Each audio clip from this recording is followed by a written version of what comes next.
Buenas noches a todos, buenas noches a los que se conectan, a los que nos van a ver más adelante, buenas noches a los que han de venir a ver el estudio o a estar en este estudio en directo. Continuamos con el Evangelio de Juan, estamos por terminar el capítulo 6. Estamos con este discurso del Señor en la última parte. Hoy vamos a leer desde el versículo 50 en adelante, vamos a tratar de terminar este capítulo para que en la próxima clase entonces iniciemos con un nuevo capítulo, el capítulo 7. Terminemos entonces y vamos a leer desde el versículo 50 del capítulo 6. Dice así: Este es el pan que descendió del cielo para que el que de él come no muera. Yo soy el pan vivo que descendió del cielo. Si alguno comiere de este pan, vivirá para siempre. Y el pan que yo daré es mi carne, la cual yo daré por la vida del mundo. Entonces los judíos contendían entre sí diciendo: ¿Cómo puede éste darnos a comer su carne? Jesús les dijo: de cierto os digo, si no coméis la carne del Hijo del Hombre y bebéis su sangre, no tenéis vida en vosotros. El que come mi carne y bebe mi sangre tiene vida eterna, y yo le resucitaré en el día postrero, porque mi carne es verdadera comida y mi sangre es verdadera bebida. El que come mi carne y bebe mi sangre, en mí permanece y yo en él. Como me envió el Padre viviente y yo vivo por el Padre, asimismo el que me come, él también vivirá por mí. Este es el pan que descendió del cielo, no como vuestros padres comieron el maná y murieron. El que come de este pan vivirá eternamente. Estas cosas dijo en la sinagoga enseñando en Capernaum. Entonces, hablábamos la semana pasada de ese pan de vida, el pan que es la carne de Cristo. Él dice, este es el pan que descendió del cielo para que el que de él come no muera. Yo soy el pan vivo que descendió del cielo. Si alguno comiere de este pan, vivirá para siempre. Y el pan que yo daré es mi carne, la cual yo daré por la vida del mundo. Entonces, en principio, hasta este punto, el Señor estaba hablando en tercera persona. Él decía, este es el pan que descendió del cielo, este es el pan. Y después en un momento dice, yo soy el pan de vida. Eso está en el versículo 48, y aquí vuelve y lo repite en el 51. Yo soy el pan vivo que descendió del cielo. Si alguno comiere de este pan, vivirá para siempre. Entonces, estas palabras para nosotros suenan muy fuertes. Para esta gente seguramente sonó igual de fuerte. Que él dijese que él es el pan que descendió del cielo y que ese pan es su carne, que el que come esa carne, la carne de él, y bebe su sangre, tendrá vida eterna.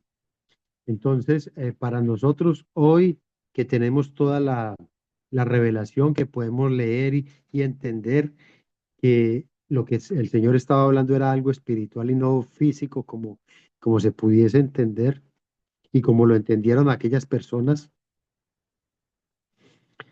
suena algo demasiado difícil. Pero para nosotros hoy, nosotros entendemos que estos son palabras espirituales y más adelante Él lo va a decir. Por eso, como ya tenemos toda la revelación, nosotros podemos entenderlo de la manera espiritual. Entonces, habíamos hablado la semana pasada de que eso significaba interiorizar la carne de Cristo, interiorizar que Él se estaba entregando Él mismo en carne. Esa carne que Él era, ese cuerpo de Él lo estaba entregando para que nosotros tuviésemos vida, pero para que tuviésemos vida espiritual. Alguien lo explica de esta manera, que supongamos que hay un libro sobre una mesa, pongamos el libro más famoso que podamos conocer, que es el Quijote de la Mancha, aparte pues de la Biblia, porque hay gente que ni siquiera quiere tomar la Biblia porque no la quiere creer, entonces ni siquiera la quiere leer, pero tomemos por ejemplo el Quijote.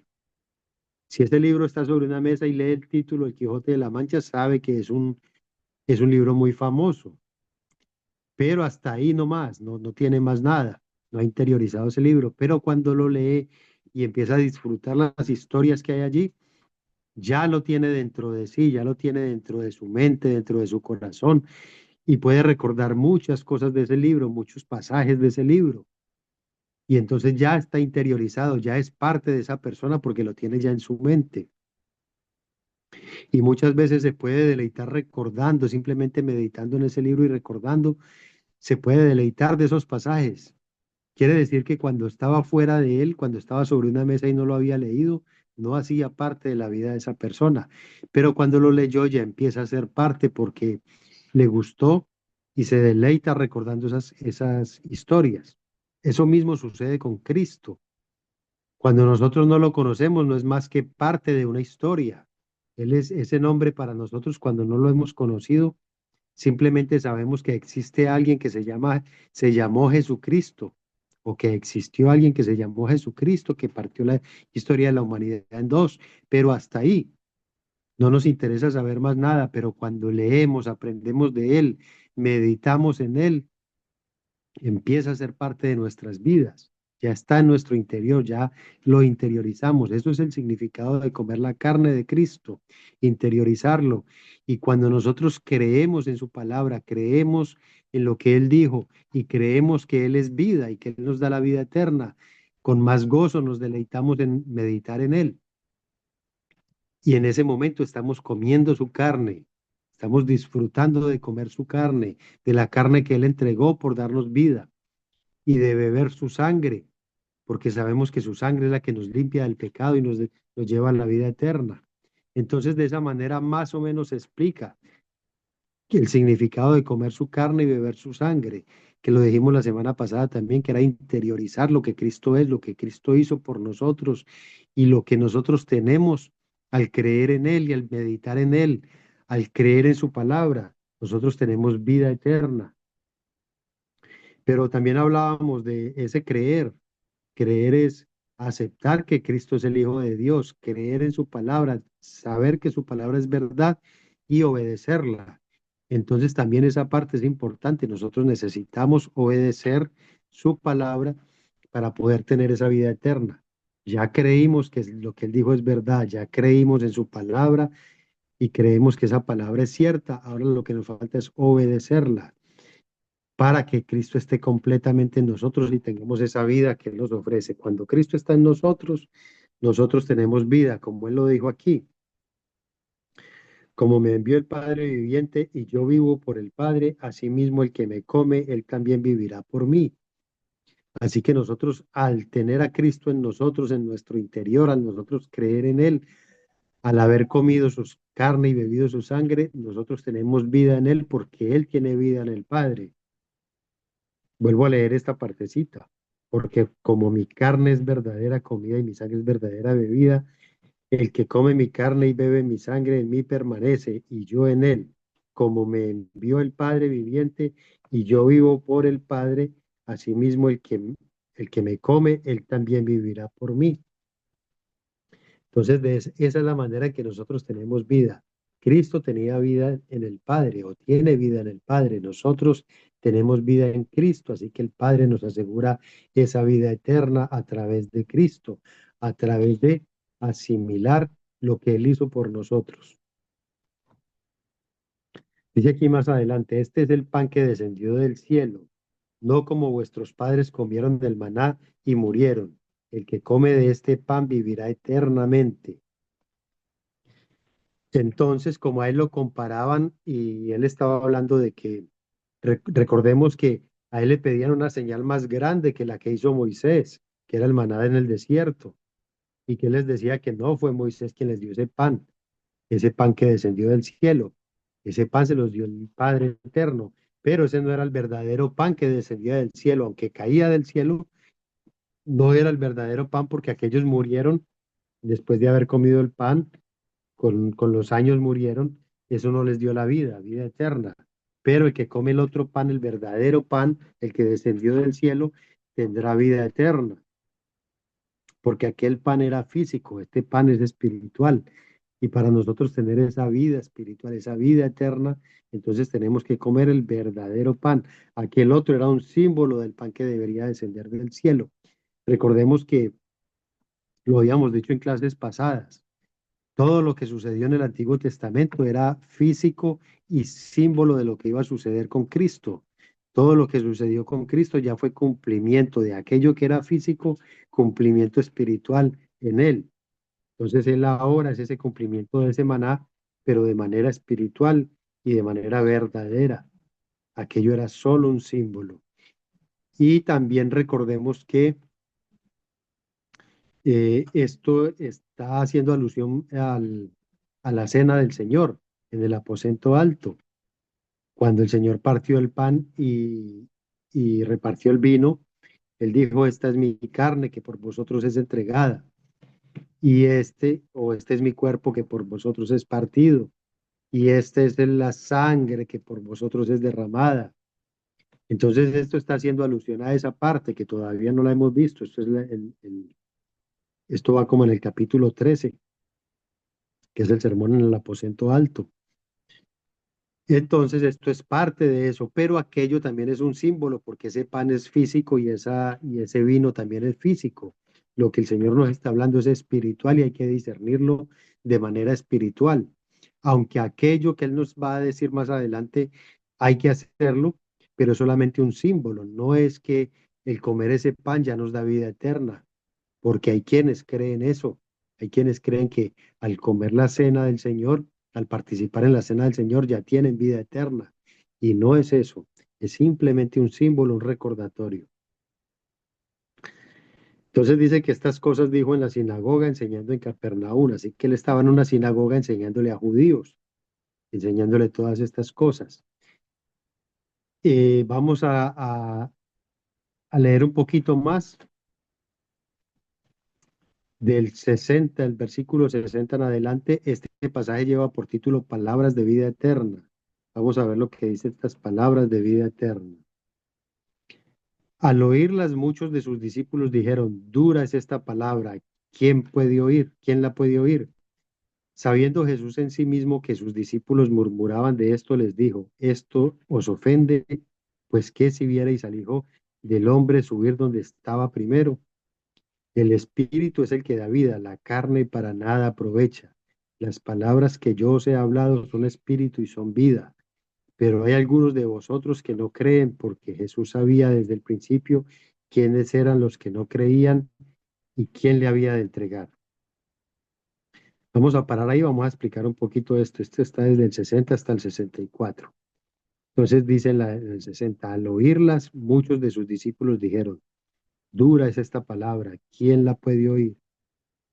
No era dura de entender para ellos, no era que ellos no entendieran estas cosas, era que no la podían asimilar, dura de asimilar. Ellos no querían entregar su voluntad porque esto era lo que el Señor les pedía, entregar su voluntad y venir al Señor, dejar todo lo que ellos estaban haciendo y venir a Él y creer en Él. Y ellos no querían hacer estas cosas. Entonces para ellos era muy difícil asimilarlas, no era difícil entenderlas, era difícil de asimilar lo que él les estaba diciendo y de seguir lo que él les estaba diciendo. Pero el Señor sabía que ellos estaban murmurando y diciendo esto, y les dijo, esto os ofende, pues qué si vierais el Hijo del Hombre subir a donde estaba primero. Él les estaba hablando de que él había descendido del cielo, que él era el verdadero pan de vida, que iba a ser partido. Entonces estaba prácticamente eh, evangelizándolos, estaba dando el evangelio aquí en una manera comprimida. Estaba diciendo que él vino del cielo, que iba a ser entregado, su cuerpo iba a ser partido y que después iba a resucitar y a regresar allá a ese lugar de donde él venía. Entonces les decía que si esto era, sabiendo él, les dijo, esto os ofende. Si les estaba ofendiendo que él iba a morir por darnos vida eterna, por darnos vida eterna, ¿cuánto más les iba a ofender si les decía que él iba a resucitar y que iba a ascender nuevamente al cielo? Entonces por eso les decía que si les dijese que, pues que si vierais al Hijo del Hombre subir a donde estaba primero. Entonces vemos cómo él estaba tratando de evangelizarlos, diciéndole todas estas cosas, pero era muy claro que el Señor no quería hablarles directamente o más claramente, no les quería clarificar todas estas palabras, porque él sabía que esta gente teniendo oídos no iban a oír, de acuerdo a la profecía de Isaías, que aún teniendo oídos ellos no iban a oír, no iban a entender lo que él les estaba diciendo y no era para ellos esto. Esto era más para nosotros que fuimos llamados los gentiles, porque primero tenía que venir esta palabra a nosotros y al final, cuando se cumpla el número de los escogidos, de los salvos, vendrá la salvación para el pueblo de Israel. Entonces todas estas cosas tenían que suceder y el Señor nunca ablandó su mensaje, él se mantuvo firme y les decía, el que no coma mi carne y no beba mi sangre no tiene vida eterna, pero no les clarificó que esto era espiritual.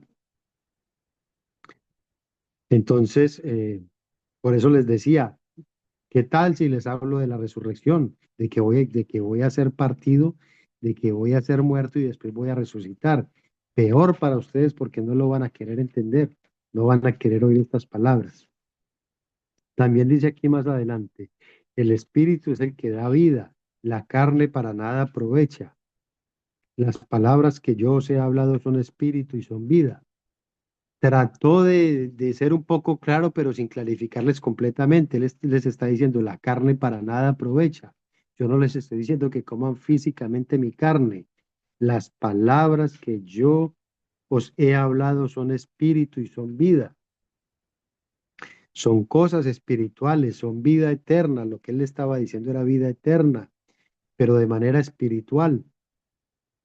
Pero ellos seguían aferrados a que esto se los estaba diciendo de manera física, de manera carnal. Pero hay algunos de vosotros que no creen, porque Jesús sabía desde el principio quiénes eran los que no creían y quién le había de entregar.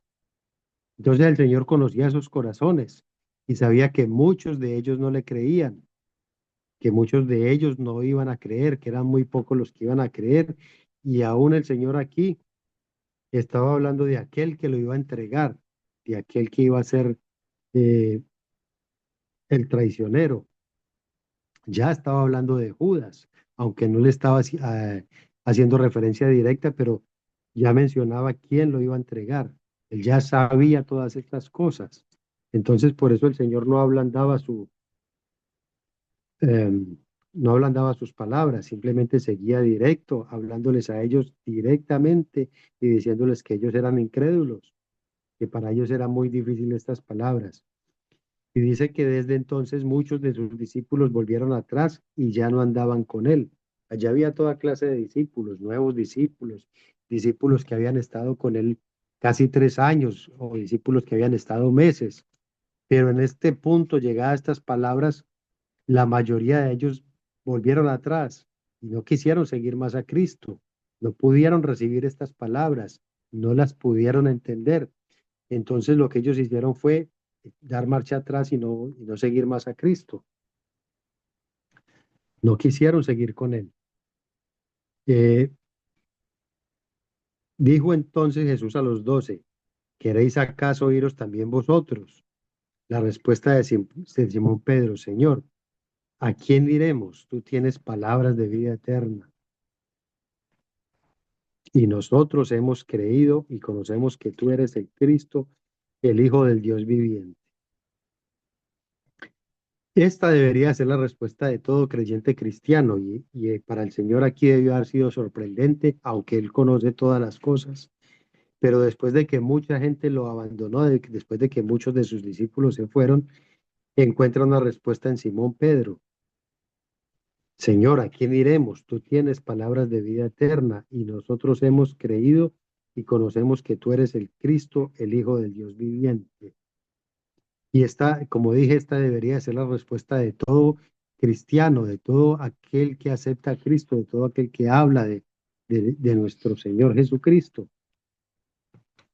¿Quién más tiene palabras de vida eterna? Nosotros conocemos de algunas religiones, religiones que no son esta religión, la cristiana, que realmente no se trata de religión, sino de relación con el Señor. Y, y nuestra respuesta siempre que nos preguntan quién es Cristo, ¿quién es Cristo para nosotros? Es el Hijo del Dios viviente, el Cristo, el Mesías. Yo no sé si con ustedes hablamos la semana pasada del significado de la palabra Cristo, pero cuando nosotros hablamos de Cristo, el Cristo es una palabra griega, es la traducción de Mesías, que es en hebreo, al griego es Cristo, o sea que es el mismo Mesías. Y el Mesías no es más que el ungido, el que el Dios del cielo habría de enviar. Entonces, cuando nosotros hablamos de Cristo, estamos diciendo lo mismo Mesías que Cristo. Es la misma palabra, una en griego y la otra en hebreo.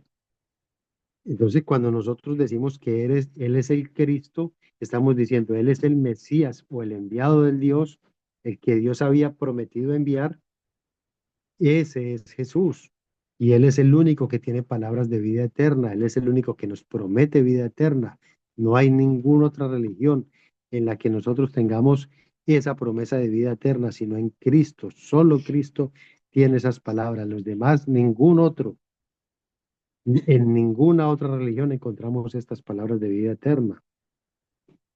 Solo en Él.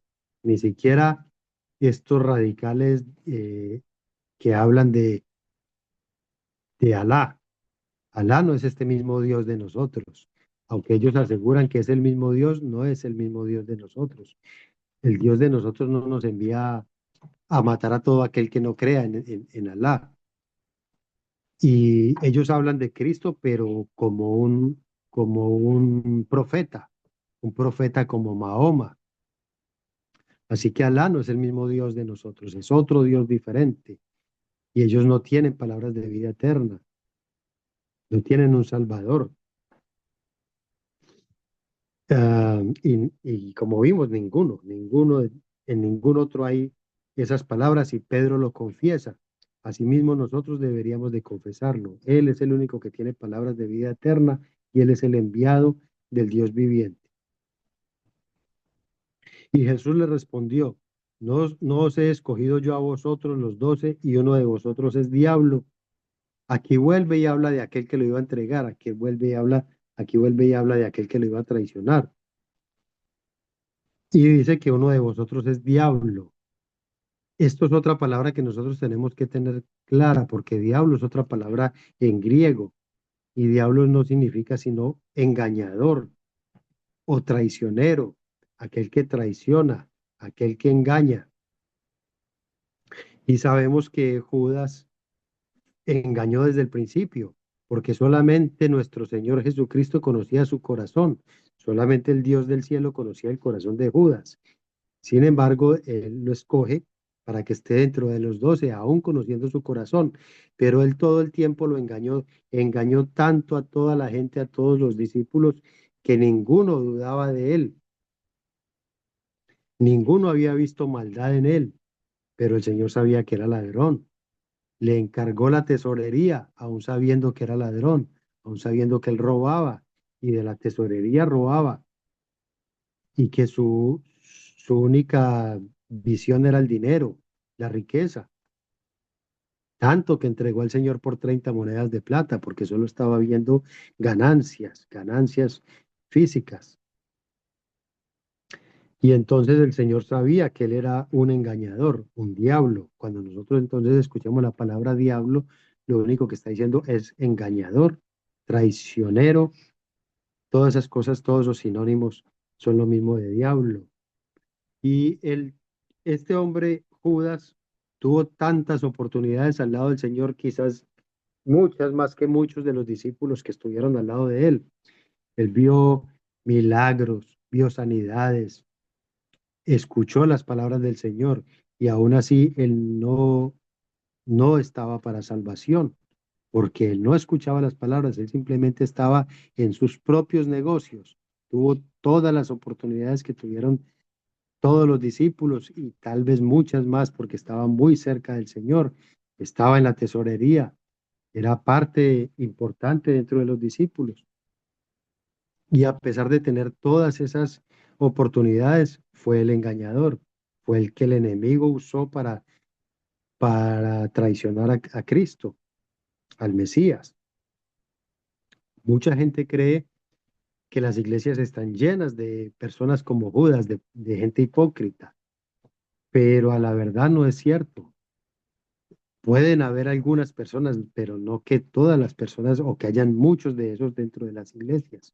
No hay muchos engañadores, hay algunos, sí, pero hay quienes creen que, y por eso mucha gente no va a las iglesias porque dice que eso está lleno de hipócritas. La verdad es que eso no es cierto. Hay, sí, hay engañadores, hay personas que están allí pareciendo ser buenas y no lo son, pero no son muchas y no toda la gente que vaya es hipócrita.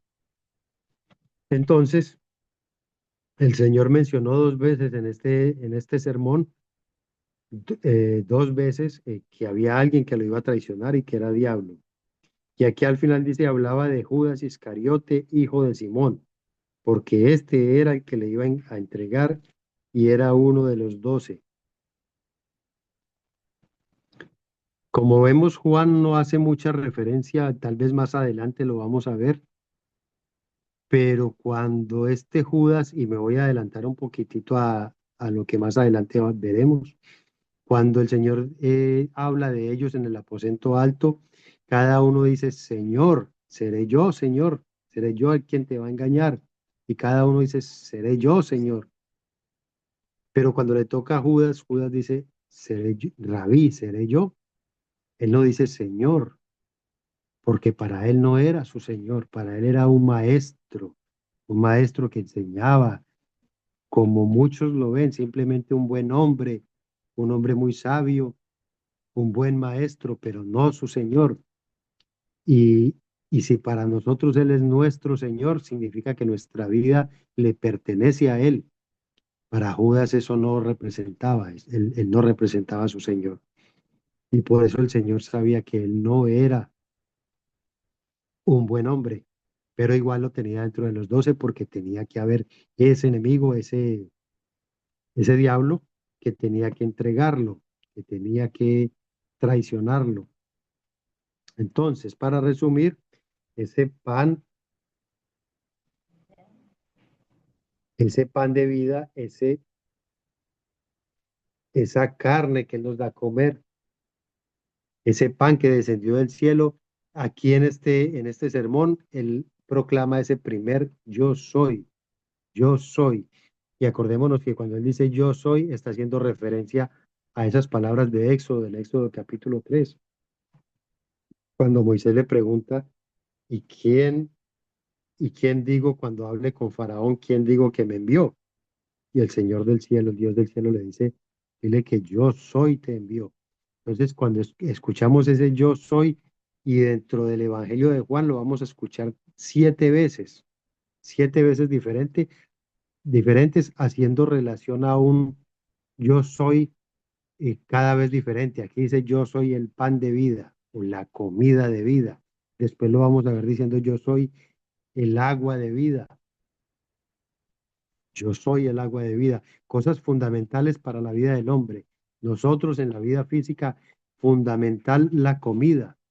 Nosotros sin comida no podemos vivir.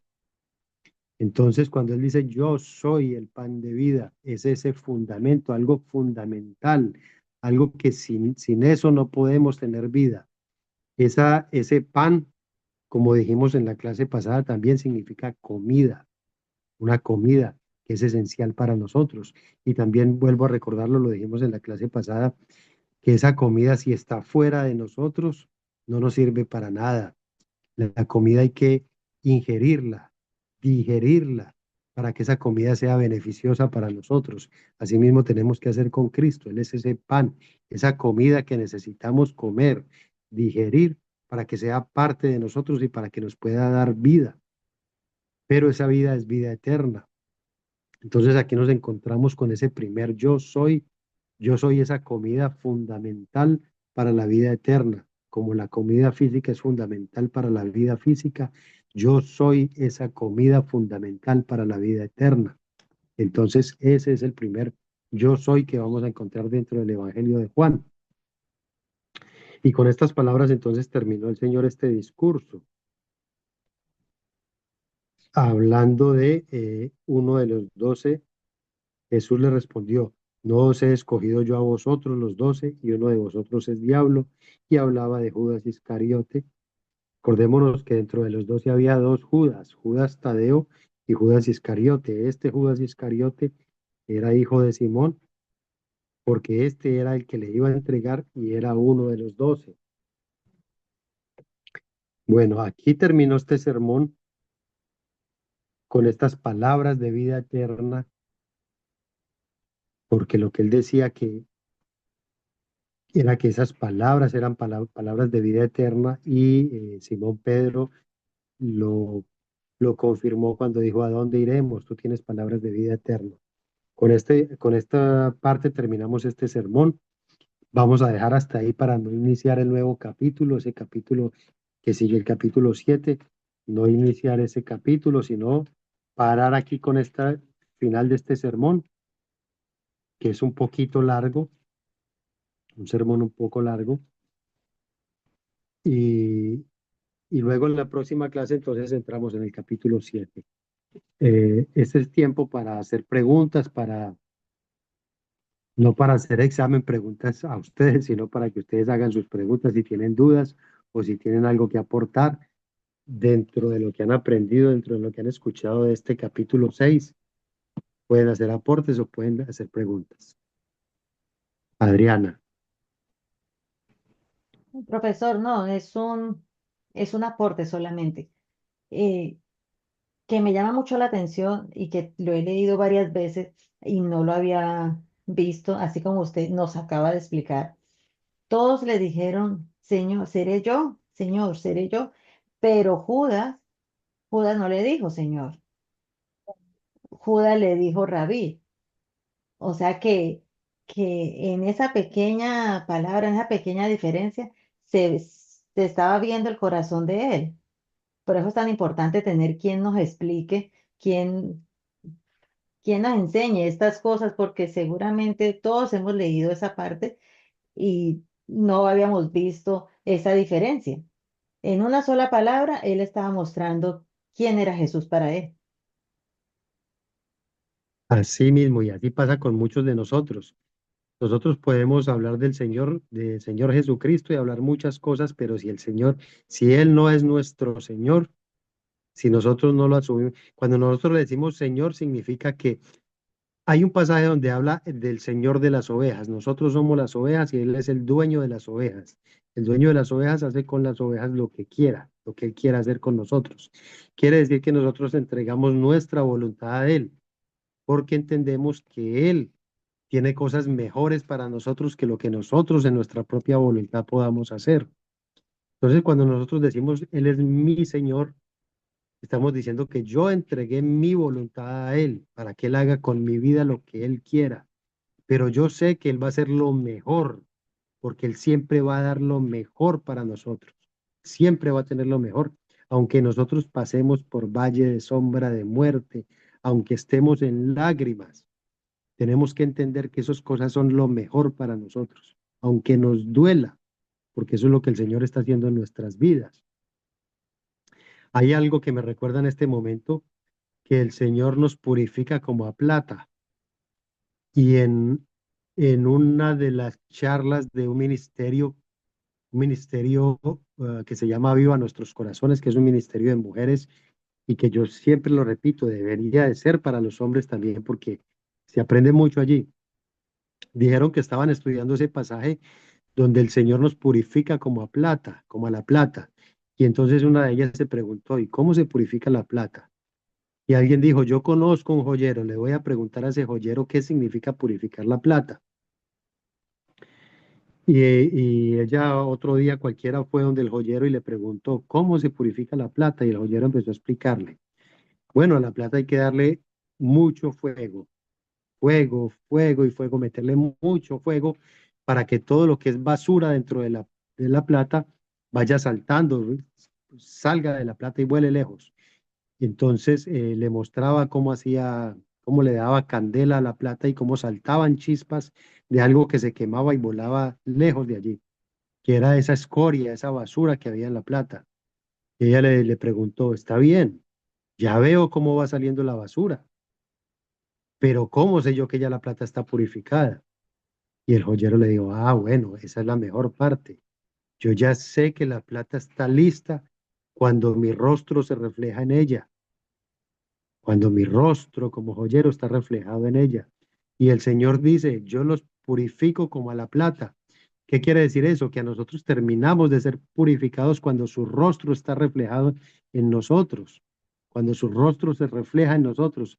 Entonces nosotros tenemos que pasar por ese proceso de purificación hasta que el rostro del Señor se vea reflejado en nosotros, hasta que nosotros podamos reflejar el rostro de Él en todas las cosas que nosotros hacemos en la vida. Entonces, cuando nosotros declaramos que Él es nuestro Señor, es porque le estamos entregando toda nuestra voluntad para que Él haga todo ese proceso en nosotros. Le estamos creyendo, creemos en su palabra y queremos obedecer su palabra. Ese es el significado del Señor, cosa que Judas no quería hacer.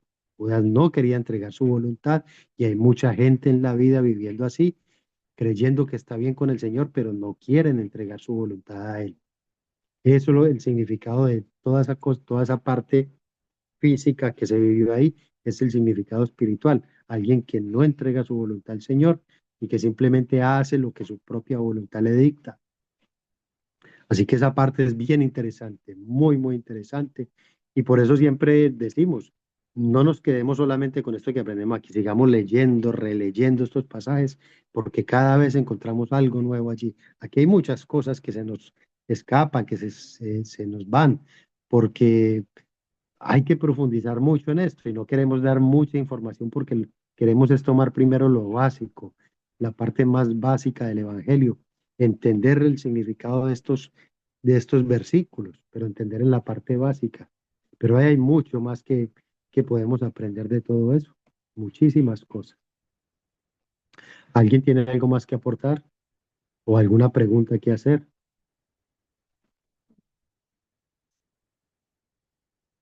Yo sé que hoy terminamos un poco más temprano, pero porque el pasaje lo que quedaba de este sermón era muy corto, pero es mejor quedarnos ahí para, pues, digámoslo así, también para digerir todas las cosas que hay en este sermón y sobre todo el significado del pan de vida y de comer la carne de Cristo, que es muy importante, y ese significado de nuestro Señor. ¿Qué es? ¿Qué significa decirle Señor? Quedémonos con eso entonces y terminemos por hoy esta clase y la próxima semana. Entonces comenzamos con el capítulo 7.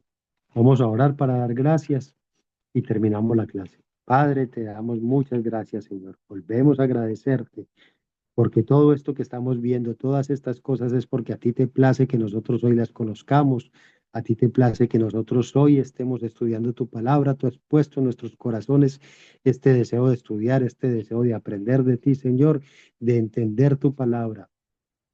Esto por nuestra propia voluntad no lo estuviésemos haciendo, Señor.